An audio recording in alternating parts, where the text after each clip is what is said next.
Maximum countries का संविधान या कॉन्स्टिट्यूशन एक प्रस्तावना के साथ शुरू होता है। सिमिलरली जब भी हम किसी बुक को ओपन करते हैं तो उसमें शुरू में एक छोटा सा इंट्रोडक्शन दिया गया होता है कि इस बुक में आगे क्या क्या डिस्कस किया गया है। सेम यही सिचुएशन इंडियन कॉन्स्टिट्यूशन की प्रीएम्बल के साथ भी है। ये प्रीएम्बल पूरे एंटायर कॉन्स्टिट्यूशन का एक आइडिया हमको देती है। तो प्रस्तावना पूरे संविधान का एक निचोड़ है, एक समरी है इंडियन कॉन्स्टिट्यूशन की। 13 दिसंबर 1946 को संविधान निर्माता और भारत के प्रथम प्रधानमंत्री पंडित जवाहरलाल नेहरू ने उद्देश्य प्रस्ताव को संविधान सभा के सामने पेश किया था और इसी उद्देश्य प्रस्ताव को भारत के संविधान की प्रस्तावना की आधारशिला कहा जाता है। यानी जिन वैल्यूज और जिन पॉइंट्स की बात हमने उद्देश्य प्रस्ताव में की थी उन्हीं को ही प्रस्तावना के रूप में आगे पेश किया गया। प्रस्तावना में भी लिए गए वर्ड्स उद्देश्य प्रस्ताव से लिए गए वर्ड्स के सिमिलर हैं। यानी स्वतंत्र भारत का जो भावी संविधान, आने वाला संविधान जो होगा, उसकी आधारशिला क्या होगी, इसकी बात उद्देश्य प्रस्ताव में की गई थी। भारत के संविधान की प्रस्तावना को लेकर अलग अलग एक्सपर्ट्स, स्कॉलर्स ने अपनी अपनी राय दी हैं। उनको हम वन बाय वन थोड़ा सा समझने की कोशिश करेंगे। सबसे पहले बात करते हैं बाबा साहब डॉक्टर भीमराव अम्बेडकर की।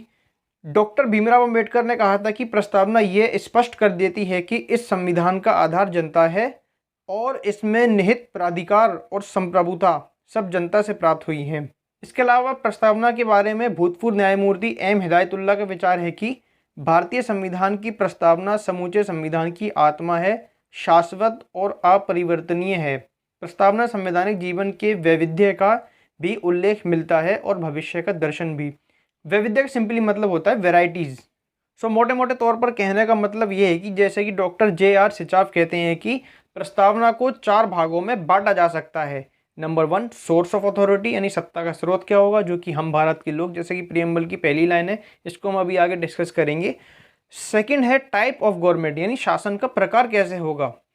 Third objective of the political system, यानी शासन प्रणाली का लक्ष्य क्या होगा। And fourth and the last date of adoption and enactment, स्वीकृति और क्रियान्वयन की तिथि। तो इन 4 पार्ट में इंडियन कॉन्स्टिट्यूशन की प्रीएम्बल को बांटा जा सकता है। तो ये था जनरली प्रीएम्बल से रिलेटेड एक इंट्रोडक्शन। अब वन बाय वन डिस्कस करते हैं कि वास्तव में प्रीएम्बल के वर्ड्स का क्या क्या मतलब है, यानी जो वर्ड्स प्रीएम्बल में यूज किए गए हैं उनका क्या डेफिनेशन है और उनका क्या अर्थ है। देखिए सबसे पहला वर्ड आता है जो इसी प्रीएम्बल की स्टार्टिंग होती है कि हम भारत के लोग, यानी we the people of India. तो इस संविधान को बनाकर संविधान सभा को किसने सौंपा, वो हमने, यानी हम भारत के लोग ने सौंपा। अब आप कहेंगे इसमें हम भारत के लोग कहाँ से आ गए। देखिए संविधान सभा ने संविधान बनाया था और वो संविधान सभा जो बनी थी उसका चुनाव लोगों के द्वारा ही किया गया था, यानी कि वो संविधान सभा भी लोगों की बनाई हुई थी और उस लोगों की बनाई हुई कॉन्स्टिट्यूएंट असेंबली यानी संविधान सभा ने संविधान बनाकर संविधान सभा के अध्यक्ष को सौंपा था। इसीलिए इस संविधान के मालिक कौन हुए, इसलिए इस संविधान का स्रोत कौन है, वो हम भारत के लोग यानी we the people of India है। That is the reason we proud to be an Indian, क्योंकि इस कॉन्स्टिट्यूशन का ही सोर्स हम है। That is the reason we love constitution framers. Next word आता है संपूर्ण प्रभुत्व संपन्न। संपूर्ण प्रभुत्व संपन्न यानी कि आज़ादी के बाद भारत का जो डिसीजन मेकिंग होगा वो भारत में आंतरिक रूप से ही लिया जाएगा, यानी आंतरिक रूप से हम सर्वोच्च होंगे। हमारे देश के राष्ट्रपति, प्रधानमंत्री या फिर न्यायाधीश जो भी होंगे वो इंडिपेंडेंटली काम करेंगे। किसी बाहरी देश का कोई राष्ट्राध्यक्ष या कोई बाहरी संस्था हमें फोर्स नहीं कर सकती कि आप ऐसा फैसला ना लें बल्कि ऐसा लें। So there is no any kind of external interference over the India, over the institutions of India, यानी भारत पर किसी भी तरह का बाहरी दबाव या एक्सटर्नल प्रेशर नहीं है कि आप ये डिसीजन लें। अपने निर्णयों के मामले में हम सुप्रीम हैं। हम क्या निर्णय अंतर्राष्ट्रीय संबंधों से रिलेटेड लेंगे, हम क्या निर्णय आंतरिक रूप से लेंगे, हम किस कंट्री के साथ कैसे रिलेशंस को डेवलप करेंगे, ये भी हमारा एक आंतरिक मामला है। इस मामले हम संप्रभु हैं, इसलिए भारत एक संपूर्ण प्रभुत्व संपन्न राज्य है कि भारत की संप्रभुता है कि वो डिसीजन मेकिंग प्रोसेस में पूरी तरह फ्री है। नेक्स्ट वर्ड आता है हमारा समाजवादी। ये वो समाजवाद नहीं है जो कि जैसे कम्युनिज्म में बात की जाती है समाजवाद की, या फिर जैसे कि मार्क्सिज्म के कॉन्सेप्ट में हम पढ़ते हैं कि एक वर्ग विहीन राज्य होगा जहाँ कोई वर्ग नहीं होगा और एक ऐसा समय आएगा जब राज्य को पूरी तरह समाप्त कर दिया जाएगा, और एक समय ऐसा होगा कि जब राज्य को पूरी तरह समाप्त कर दिया जाएगा। ये वो समाजवाद का कॉन्सेप्ट नहीं है, बल्कि ये इंडियन फॉर्म ऑफ सोशलिज्म की बात यहाँ पर की गई है। जैसा कि पंडित नेहरू भी समाजवाद के सपोर्ट में थे और गांधी जी ने समाज की बात की थी, तो ये समाजवाद गांधी और नेहरू दोनों का ही एक इंक्लूसिव आइडिया है। भारतीय प्रस्तावना में जिस समाजवाद का प्रयोग किया गया है वो समाजवाद जनरली बात करता है मैक्सिमम वेलफेयर और कल्याणकारी राज्य के माध्यम से जनता का अधिक से अधिक कल्याण, अधिक से अधिक वेलफेयर किया जाएगा। गवर्नमेंट ऐसी पॉलिसीज बनाएगी जहां पर लोगों को ज़्यादा से ज़्यादा बेनिफिट दिया जाए, उनका वेलफेयर किया जा सके। और इसके साथ साथ गवर्नमेंट हॉस्पिटल्स, गवर्नमेंट बसेस और सरकार कई ऐसे काम करेगी जहां से सोशल वेलफेयर को आगे बढ़ाया जा सके और एक कल्याणकारी राज्य की संज्ञा भारत को दी गई है। और जो रेवेन्यू, जो कैपिटल राज्य यानी स्टेट का होगा, उसका डिस्ट्रीब्यूशन भी इस तरीके से किया जाएगा कि जिससे लोगों का मैक्सिमम वेलफेयर हो सके। जनरली ये पूंजीवाद का उलट है, क्योंकि पूंजीवाद में जनरली मैक्सिमम बेनिफिट यानी अधिकतम लाभ की बात की जाती है, लेकिन समाजवाद के अंदर अधिकतम सामाजिक कल्याण की बात की जाती है। तो ये मैक्सिमम वेलफेयर यानी कल्याणकारी राज्य की संज्ञा वाला, कल्याणकारी राज्य के नेचर वाला समाजवाद है। हालांकि इस समाजवाद में थोड़ी सी सेंध लगी है, क्योंकि 1991 के बाद जब हमने मिक्स्ड इकोनॉमी मॉडल या फिर प्राइवेटाइजेशन को अपनाया था, तो अब पूंजीवाद भी धीरे धीरे अस्तित्व में आ रहा है। हम धीरे धीरे मिक्स्ड मॉडल में एंटर करते जा रहे हैं, जहाँ पर प्राइवेट सर्विसेज भी हैं, गवर्नमेंट सर्विसेज भी हैं। जैसे प्राइवेट बस भी होती है, सरकारी बस भी होती है, प्राइवेट स्कूल्स भी होते हैं, सरकारी स्कूल भी होती हैं, प्राइवेट हॉस्पिटल्स भी होते हैं, सरकारी हॉस्पिटल्स भी होते हैं। तो रियलिटी में देखा जाए तो हम एक मिक्स्ड मॉडल की ओर आगे बढ़ रहे हैं। बाद नेक्स्ट बढ़ आता है वो है पंथ निरपेक्ष यानी कि सेक्युलर। देखिए, पंथ निरपेक्ष और धर्म निरपेक्ष में थोड़ा सा अंतर होता है। धर्म जनरली एसोसिएट है, जुड़ा हुआ है, वो है ड्यूटी से। जैसा कि हम कौटिल्य के राजधर्म के सिद्धांत में ही पढ़ते हैं कि राजा का क्या धर्म होगा, तो यहाँ धर्म से मतलब ड्यूटी से है। फिर आप कहेंगे कि Hindu, Muslim, Sikh, Christianity, Jainism, Buddhism, Sikhism, ये सब क्या है? ये जनरली अलग अलग रास्ते हैं यानी पंथ हैं। प्रस्तावना में भी पंथ निरपेक्ष वर्ड का यूज किया गया है। तो पंथ का मतलब रास्ते से होता है। तो हिंदू, मुस्लिम, सिख, ईसाई, ये अलग अलग समुदाय हो सकते हैं और इनके अलग अलग जो रास्ते हैं उसको पंथ कहा जाता है। तो भारत एक पंथ निरपेक्ष राज्य है, यानी राज्य का कोई अपना एक स्पेसिफिक पंथ नहीं होगा और राज्य सही पंथों का और अलग अलग पंथ के मानने वाले लोगों का, चाहे वो अल्पसंख्यक हों या फिर बहुसंख्यक हों, सबका बराबरी से ध्यान रखेगा और उन सबको अपने अपने पंथ की उपासना की स्वतंत्रता देगा, उसके प्रचार की स्वतंत्रता देगा, लेकिन राज्य का अपना कोई स्पेसिफिक पंथ नहीं होगा। इसलिए भारत एक पंथ निरपेक्ष राज्य है। भारतीय संविधान के अनुसार कोई व्यक्ति किसी भी पंथ को अपना सकता है, किसी भी पंथ का अनुयायी वो बन सकता है और उसका प्रचार भी वो व्यक्ति कर सकता है या कर सकती है। और नेक्स्ट और काफी इंपॉर्टेंट वर्ड आता है वो है लोकतंत्रात्मक गणराज्य। पहले हम लोकतंत्र को जानेंगे, फिर गणराज्य को जानेंगे। देखिए, लोकतंत्रात्मक हमें पूरी तरह पता है, काफी इजी है कि भारत एक लोकतंत्र है और लोकतंत्र वास्तव में वो शासन व्यवस्था होती है जहां जनता ही लोगों को चुनकर शासन चलाती है। जनरली डायरेक्ट डेफिनेशन तो जनता का शासन है, जैसा कि अब्राहम लिंकन ने भी कहा था कि जनता का शासन जनता के द्वारा, जनता के लिए, to the people, for the people, by the people.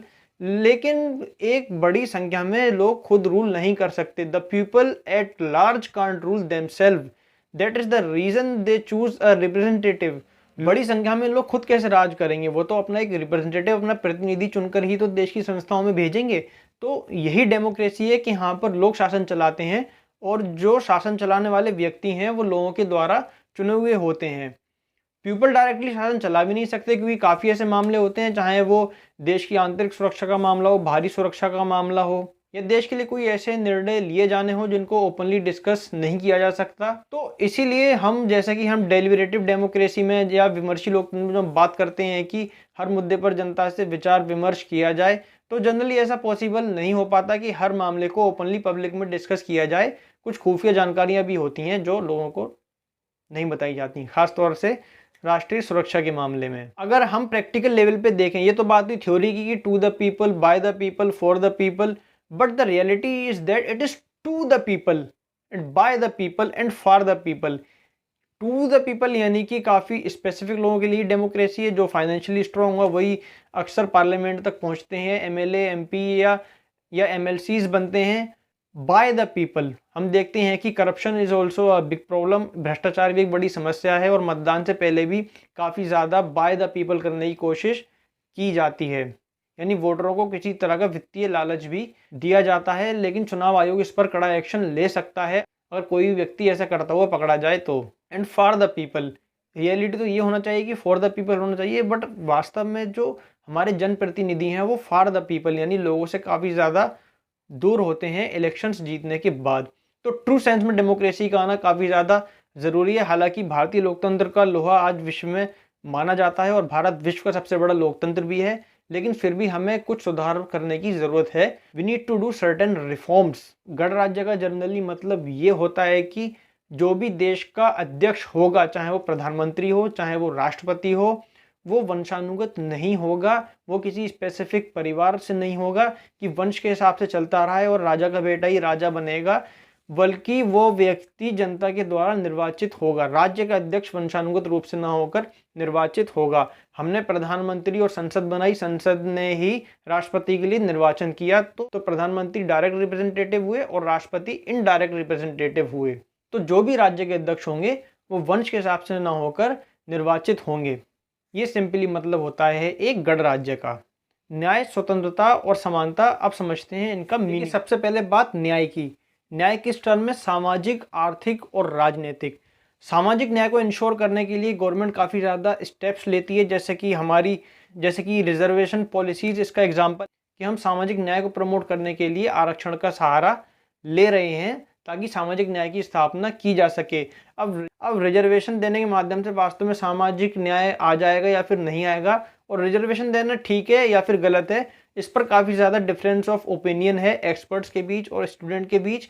इसको भी हम किसी वीडियो में डिटेल में डिस्कस करेंगे। और इसके साथ साथ कुछ वेलफेयर पॉलिसीज़ भी गवर्नमेंट लाती रहती है सामाजिक न्याय की स्थापना के लिए।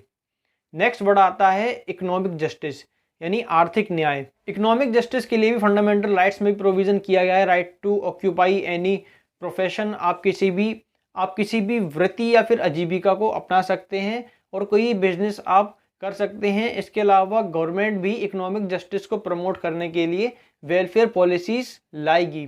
बाकी इसके अलावा जो व्यक्ति बूढ़ा हो जाता है तो उसको वृद्धावस्था पेंशन, जो स्टूडेंट्स गवर्नमेंट स्कूल में हैं उनको भी स्कॉलरशिप जैसे प्रोग्राम के माध्यम से आर्थिक रूप से देश के नागरिकों की सहायता की जाती है इकोनॉमिक जस्टिस को प्रमोट करने के लिए। संविधान के माध्यम से राजनीतिक न्याय को भी प्रमोट किया गया है, क्योंकि 1 पर्सन 1 वोट का राइट हर व्यक्ति को दिया गया है। और इसके अलावा कोई भी व्यक्ति हो, किसी भी जाति से हो, किसी भी समुदाय से हो, वो काला हो, गोरा हो, महिला हो, पुरुष हो या फिर थर्ड जेंडर हो, वो चाहे वो इलेक्शन लड़ सकता है। हर एक व्यक्ति को समान रूप से राजनीतिक अधिकार दिया जाना, यानी उसको मतदान का भी अधिकार दिया जाना और उसको राजनीति में आने से ना रोकना। और संविधान के माध्यम से सभी व्यक्तियों को बराबर से राजनीतिक न्याय देने का प्रयास किया गया है। लोकसभा के लिए भी सीट्स रिजर्व की गई हैं एससी और एसटी कम्युनिटीज़ के लिए। नेक्स्ट हमारा आता है विचार अभिव्यक्ति, विश्वास, धर्म और उपासना की स्वतंत्रता। देखिए, विचार अभिव्यक्ति की स्वतंत्रता भी हम सबको मिली हुई है। आप सरकार की किसी पॉलिसी से डिससेटिस्फाइड हैं, सेटिस्फेक्शन आपके अंदर नहीं है सरकार की किसी पॉलिसीज़ को लेकर, तो आप इसके अगेंस्ट ओपनली बोल सकते हैं। तो विचार और अभिव्यक्ति की स्वतंत्रता काफ़ी ज़्यादा इंपॉर्टेंट है। मिल जैसे थिंकरों ने भी विचार अभिव्यक्ति की स्वतंत्रता पर बहुत ज़्यादा जोर दिया है, और बिना विचार और अभिव्यक्ति की स्वतंत्रता के डेमोक्रेसी को भी प्रमोट नहीं किया जा सकता और डेमोक्रेसी सक्सेसफुल भी नहीं हो सकती जब तक आप देश के नागरिकों को अभिव्यक्ति की स्वतंत्रता का अधिकार नहीं देंगे। नेक्स्ट आता है बिलीफ, फेथ एंड वॉरशिप, विश्वास और उपासना की स्वतंत्रता। आप किसी भी देवी देवता में विश्वास रखते हो, ये आपकी अपनी लिबर्टी है, ये आपकी अपनी आज़ादी है। आप किसी भी विचारधारा के उपासक हों, आप किसी भी धर्म को मानने वाले हों, किसी भी रिलीजन में फेथ यानी विश्वास रख सकते हैं, और वॉरशिप और उस धर्म से संबंधित किसी भी देवी देवता की या किसी की भी पूजा या वॉरशिप आप कर सकते हैं। पूरी लिबर्टी आपको मिली हुई है। नेक्स्ट लिबर्टी है equality of status and opportunity, यानी प्रतिष्ठा और अवसर की समता। प्रतिष्ठा यानी कि स्टेटस, आपको समान रूप से आपका राज्य में स्टेटस होगा। आप किस जाति से हैं, आप किस समुदाय से हैं, आप काले हैं, आप गोरे हैं, आप किस लिंग के हैं, पुरुष हैं या महिलाएं हैं, इससे आपके स्टेटस पर कोई ज़्यादा फर्क नहीं पड़ेगा। राज्य की, देश की निगाह में आपका एक इक्वल स्टेटस होगा। आप एक इंडिविजुअल हैं, आप एक वोटर हैं, आप एक व्यक्ति हैं राज्य की नज़रों में। एंड अपॉर्चुनिटी यानी अवसर की क्षमता, किसी भी तरह के अवसरों के लिए गवर्नमेंट जॉब में जो भी अवसर आपके लिए है आप उसमें फ्रीली पार्टिसिपेट कर सकते हैं।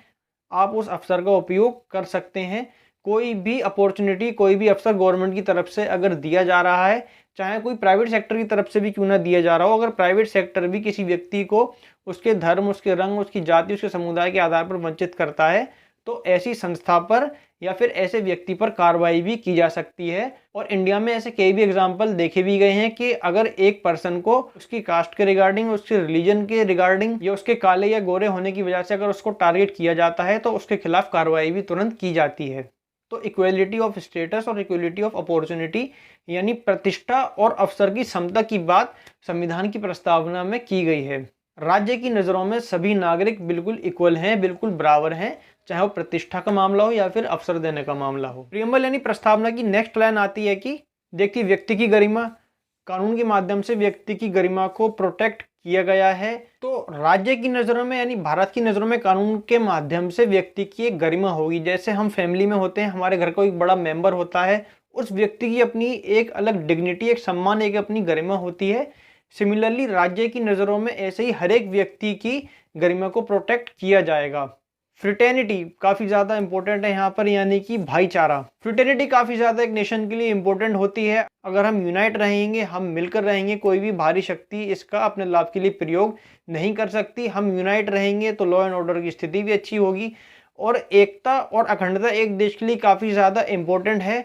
हम एक और अखंड रहेंगे तो आगे जाकर यूनाइटेड नेशन सिक्योरिटी काउंसिल में भी हमारे लिए चांसेस ज़्यादा हैं कि हम वहाँ पर भी परमानेंट मेंबरशिप पालें। अपने आप को भविष्य में और ज़्यादा शक्तिशाली बनाने के लिए सरकारें तो काम करेंगी, लेकिन उससे भी ज़्यादा काफ़ी इंपॉर्टेंट है फ्रिटर्निटी और बंधुता का होना। तो देश की एकता और अखंडता को प्रोटेक्ट करने वाली, बनाए रखने वाली बंधुता, फ्रिटर्निटी रहेगी तो देश भी एक रहेगा, अखंड रहेगा। तो फ्रिटर्निटी काफ़ी ज़्यादा यहाँ पर इम्पोर्टेंट हो जाती है। यहाँ पर गवर्नमेंट का काम कम, बल्कि पीपल का और लोगों का, सिटीजन्स का काम यहाँ पर, उनकी रिस्पॉन्सिबिलिटी ज़्यादा होती है देश की एकता और अखंडता को प्रोटेक्ट करने के लिए और फ्रिटर्निटी यानी भाईचारे को प्रमोट करने के लिए। तो व्यक्ति की गरिमा भी काफ़ी ज़्यादा इंपॉर्टेंट है एक रिस्पेक्टफुल जीवन जीने के लिए, और व्यक्ति की डिग्निटी को भी प्रोटेक्ट किया गया है फंडामेंटल राइट के माध्यम से भी। अब 26 नवंबर 1949 को संविधान बनकर तैयार हो चुका था और इसके कुछ अनुच्छेदों को लागू कर भी दिया गया था। लेकिन 26 जनवरी का दिन ही क्यों चुना गया, इस दिन का इंतजार क्यों किया गया? क्योंकि इस दिन भारत के प्रथम प्रधानमंत्री पंडित जवाहरलाल नेहरू ने ब्रिटिश राज के दौरान 26 जनवरी 1930 को पूर्ण स्वराज का ऐलान कर दिया गया था। ब्रिटिश राज के खिलाफ पूर्ण स्वराज का ऐलान कर दिया गया था और उस दिन से लेके आज़ादी तक 26 जनवरी को ही स्वतंत्रता दिवस के रूप में मनाया जाता था। संविधान 26 नवंबर 1949 को बनकर तैयार हो चुका था।